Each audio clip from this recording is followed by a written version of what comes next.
Wikipedia के मुताबिक गुरु रविदास अथवा रैदास मध्यकाल में एक भारतीय संत थे जिन्होंने जात पात के अंत विरोध में कार्य किया। इन्हें सतगुरु अथवा जगत गुरु की उपाधि दी जाती है। इन्होंने रैदासिया अथवा रविदासिया पंथ की स्थापना की और इनके रचे गए कुछ भजन सिख लोगों के पवित्र ग्रंथ गुरु ग्रंथ साहिब में भी शामिल हैं।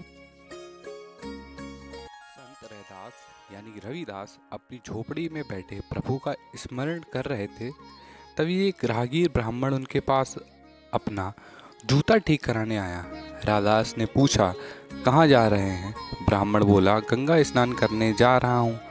जूता ठीक करने के बाद ब्राह्मण द्वारा दी मुद्रा को रैदास जी ने कहा कि आप यह मुद्रा मेरी तरफ से माँ गंगा को चढ़ा देना। ब्राह्मण जब गंगा पहुँचा और गंगा स्नान के बाद जैसे ही ब्राह्मण ने कहा, हे गंगे, रैदास जी की मुद्रिका स्वीकार करो, तभी गंगा ने एक हाथ में आया उस मुद्रा को लेकर बदले में ब्राह्मण को एक सोने का कंगन दे दिया।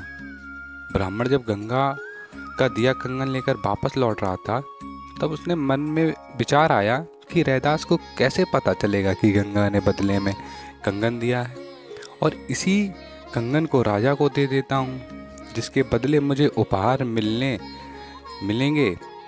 उसने राजा को कंगन दिया, बदले में उपहार लेकर घर चला गया। जब राजा ने वो कंगन रानी को दिया तो रानी खुश हो गई और बोली, मुझे ऐसा ही एक कंगन दूसरे हाथ के लिए चाहिए। राजा ने ब्राह्मण को बुलाकर कहा, वैसे ही कंगन एक और चाहिए, अन्यथा राजा के दंड का पात्र बनना पड़ेगा। ब्राह्मण परेशान हो गया और दूसरा कंगन कहाँ से लाऊं?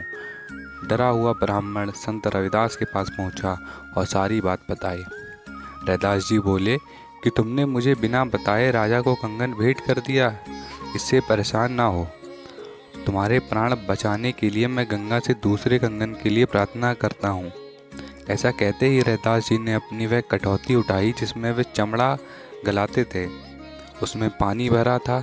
रैदास जी ने माँ गंगा का आगाहन कर अपनी कटौती में जल छिड़का।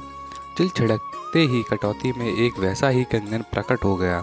रैदास जी ने वो कंगन ब्राह्मण को दे दिया। ब्राह्मण खुश होकर राजा को वह कंगन भेंट करने चला गया।